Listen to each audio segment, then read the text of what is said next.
Hi, my name is Zach. I'm going to be keeping up the theme of wearing multiple hats whenever I give these videos.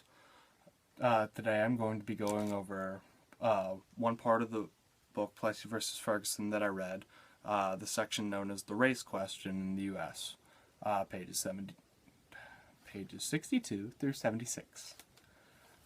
This is the summary over what I had read and a bunch of my own ideas.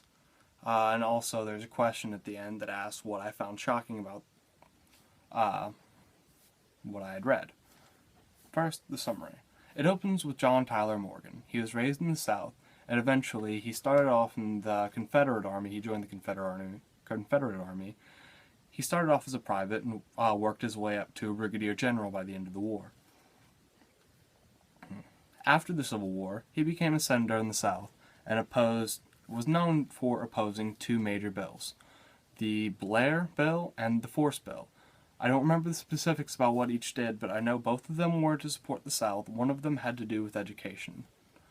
And he openly opposed them because one or both of them would have supported Africans in the South. He didn't care if it supported white men or not. He just wanted to hinder the African American. Let's see. Some theories about the 14th Amendment that were going around at the time included that they were made to give African Americans more power than white people. Also, it was made to strengthen the race of the African Americans, first establishing the problems that they had to deal with, and then going from there.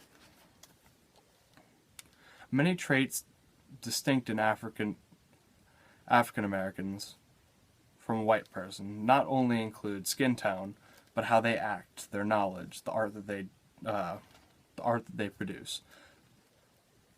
African Americans and white people are very different in their tastes, most of the time. Not to say that white people and black people can't like the same things. Let's see. Slavery still does occur today in European nations, Asian nations. It's not allowed in the U.S., but I'm sure somewhere it might be happening, but I don't know this for sure. Don't quote me on nothing. Let's see. Especially in Africa, it is still common practice. For thousands of years, I believe, it has been common practice for slavery to occur in Africa, and there's no one openly against it. I mean, sure, the slaves don't want to be slaves, but there's no political party trying to get it out of African society. Let's see. In the race question, they try to defend slavery in the South for African Americans. It's not a very good explanation, but, we can kind of see where they're coming from, but not support it. Sorry. Okay. One defense of slavery in the South was the steady demand of cotton. Each slaveholder would keep to themselves and work the slaves to the bone so they could keep up with the demand of cotton, because it was very clear in the book that there was always a big demand for cotton. In defending the African Americans, they would keep them protected from things outside of the farm. Just the elements or other people, like other people of the South that were incredibly racist that would have just outright killed them. But also in doing this, they barred them from education, they barred them from their rights, they barred them from what they were supposed to be allowed to do as citizens of America, which they weren't at the time, sadly. Let's see.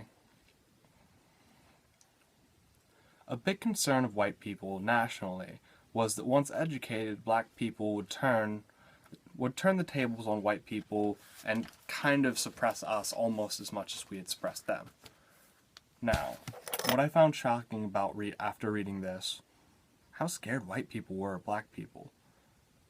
I guess given the time, it's kind of hard to see equality as we do now, because everything has kind of been set to be equal today.